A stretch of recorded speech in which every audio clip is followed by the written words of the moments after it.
그래서 이 부분들을 이해가 간다면 그 다음에는 천천히 한번 만들어 보는 것입니다. 빵 이렇게.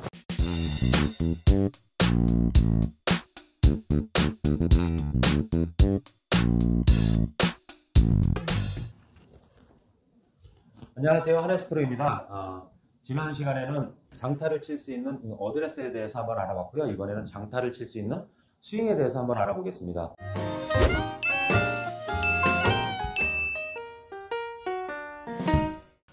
이렇게 몸의 움직임과 팔의 움직임이 조화롭게 움직이게 되면 균형도 잡히지만 비거리도 훨씬 더 이제 증가가 되는 것이죠. 그래서 이렇게 이제 우리가 장타를 칠 수 있는 스윙은 이 몸의 움직임과 팔의 움직임이 서로 바디턴을 해라, 암승해라 이게 중요한 것이 아니라 서로 조화롭게 몸도 팔도 잘 움직여져야 된다는 것입니다. 자, 그리고 이 스윙에서 장타를 칠 수 있는 스윙에서 우리가 이제 또 한 가지 이제 생각해야 될 부분이 있는데요. 그 부분은 바로 체중 이동입니다. 체중 이동. 근데 이 체중 이동을 우리가 누구나 다 압니다. 누구나 다 아는데 체중 이동이 어떻게 이루어져야 되는지 이 부분도 제 레슨 영상을 찾아보면 이제 있는데요. 정확히 얘기해서 체중 이동은 오른쪽으로 갔다 왼쪽으로 갔다 하는 것이 아닙니다. 그렇게 되면 어쩌다 한 방 맞을 수는 있지만 확률이 많이 떨어지게 되고요.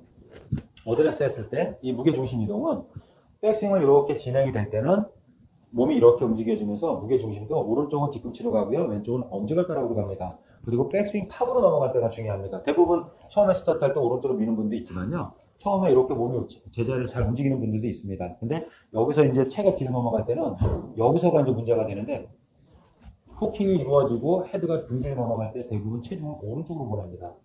오른쪽으로 보내게 되면은 이 몸 자체도 중심축도 따라가게 되고요. 그 다음에 그 상태 다운스윙 하게 되면 체중이 다 오른발에 남아서 몸이 틀어져서 맞는 결과가 많이 나오게 되는데요. 호킹이 된 상태에서 헤드가 등 뒤로 넘어갈 때는 체중이 왼쪽으로 밀리게 됩니다. 이 부분이 바로 왜 장타를 치기 위해서 레슨하는 편에 보면 이제 스쿼팅이라고 이제 살짝 앉았다가 점프하듯이 하는 지는 발력을 이용하는 그런 레슨들이 많이 나오는데 무조건 올라가서 다운스윙 때 앉고 일어나고 이렇게 하는 것이 아니라 어느 시점에서 주저앉는 것이 되고 어느 시점에 대해서 지면을 박차고 일어나느냐 그 타이밍이 사실 훨씬 더 중요합니다. 그리고 이 스쿼팅 같은 경우는 우리가 본능적으로 하게 되어 있습니다. 제자리 멀리 뛰기 할 때 계산해서 하는 게 아니라 몸을 이렇게 반동을 줘서 우측에서 탕 튕겨지듯이 우리가 백스윙을 쭉 해서 다운스윙 할 때는 벌써 살짝 앉았다가 일어나게 됩니다. 이건 뭐 눈에 안 보이는 분들도 있지만 그러니까 잘하는 선수들이 있으면 이게 그냥 스프링 탕탕 튀듯이 이런 움직임이 나오는데 우리가 일부러 그거를 만약에 더 나은 비거리를 내기 위해서 하고 싶다라고 했을 때는 어느 시점에서 백스윙이 쭉 가서 포킹이 되고 헤드가 등 뒤로 넘어가는 시점에서 여기서부터 뒤로 넘어가는 시점에서는 체중이 오른쪽으로 가는 게 아니라 왼쪽으로 갑니다. 왼쪽으로 가면서 눌려서 압축이 되게 됩니다. 압력이 받게 되는 것이죠. 그때 왼쪽 엄지발가락으로 체중 이동이 되면서 내 몸도 스쿼팅이 되는 것입니다. 앉아지는 것입니다. 그래서 백스윙 탑에서 앉아지시고요. 그리고 다운스윙 때는 이 상태에서 앞꿈치에 갔던 체중이 뒤꿈치로 물러나면서 이렇게 끌려오게 됩니다. 이때는 아직 몸이 일어나지 않습니다. 가서 뒤로 물러나주고 뒤로 다 물러나주면 그때 오른발 엄지발가락을 지탱하면서 그때 헤드가 빵 치고 나갑니다. 지탱하면서 몸이 탕 튕겨질 때 이때 헤드가 들리면서 앞으로 치고 나가게 되는 것이죠. 그러니까 사실 이 정확한 위치와 이 이동하면서 튕겨주는 반발력을 써주는 정확한 위치와 이 순서를 우리가 먼저 이해를 해야 되는 것입니다. 그래서 이 부분들을 이해가 간다면 그 다음에는 천천히 한번 만들어 보는 것입니다.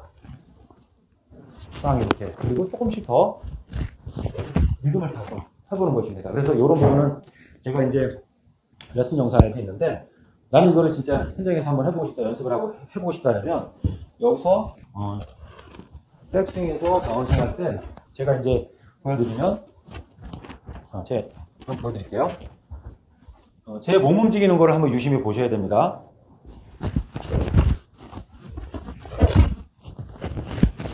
제 몸 움직일 때 백스윙 할 때 제 몸이 헤드가 가는 방향과 제 이렇게 치면 허리가 무게지는 방향을 한번 봐주세요.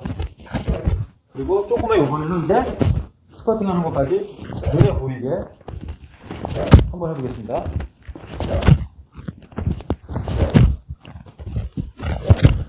지금 이제 보셨지만 헤드가 오른쪽으로 갈 때 내 몸은 왼쪽으로 오고요. 그리고 거의 다 올라가서 할 때 다운스윙이 살짝 앉았다 이렇게 튕겨지는 게 보이실 겁니다. 그래서 공을 치기 전에 이런 빈스윙, 이런 이미지를 보시고 한번 흉내를 한번 내보세요.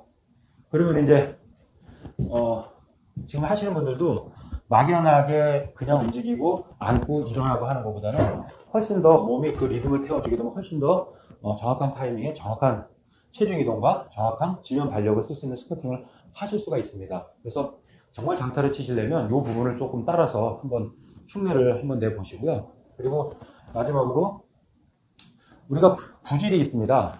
제가 이제 몇 번 쳐볼게요. 한번 봐주세요.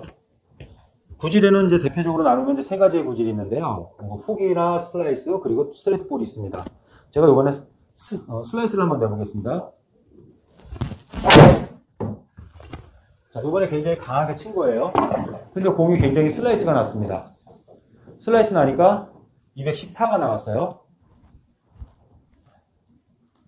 볼 스피드 69.1 나왔고요. 자, 이번에는 스트레이트 볼로다가 한번 쳐보겠습니다.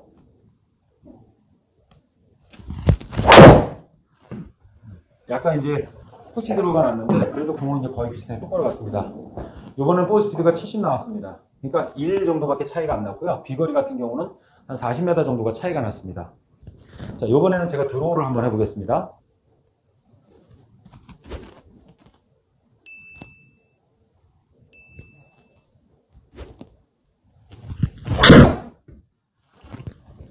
자, 요번에는 이제 드로우가 걸렸는데요. 드로우가 걸리니까 볼 스피드는 72. 그러니까 요것도 이제 1에서 2 정도 차이가 났고요. 비거리는 69, 거의 270 정도가 나갔습니다. 자, 이렇게 사실 스피드는 별 차이가 없는데 슬라이스 났을 때와 똑바로 갔을 때 그리고 약간 훅이 났을 때는 이 구질에 의해서 비거리 차이가 난다는 것입니다. 그러니까 스피드 자체는 지금 볼 스피드가 거의 1에서 1.5, 2 정도밖에 차이 안 나는데 슬라이스 났을 때와 훅이 났을 때는요, 비거리가 거의 40에서 50 정도 차이가 났습니다. 그러니까 결과적으로 내가 가지고 있는 신체 능력과 가지고 있는 기술, 그거보다 조금 더 공을 멀리 보낼 수 있다면 이렇게 드롭볼을 칠 수 있는 이런 스윙을 만드시는 게 훨씬 더 좋을 것 같습니다. 근데 이 드롭볼이라는 건 사실 그렇게 어렵지 않습니다.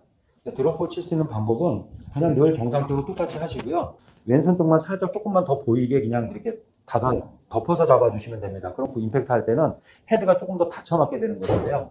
이 정도로만 그립 살짝 왼손을 손등 한 매드 정도 더 보이게끔 이 정도만 바꿔서 하시게 되면요, 드롭 거는 거는 쉽습니다.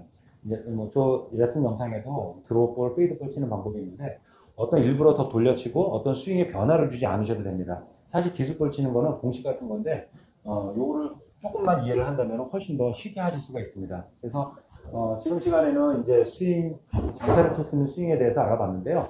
몸의 움직임과 이 팔의 움직임이 조화를 이루어야 된다라는 거, 그리고 우리가 체중 이동과 스쿼팅하는 그 타이밍, 정확한 순서, 이 부분을 이해를 해야 된다라는 거, 그리고 구질은 슬라이스보다는 약간 드롭을 치는 것이 훨씬 더 많은 비거리가 난다라는 거, 이 부분을 한번 생각해 보시고요. 한번 따라해 보시길 바랍니다. 감사합니다.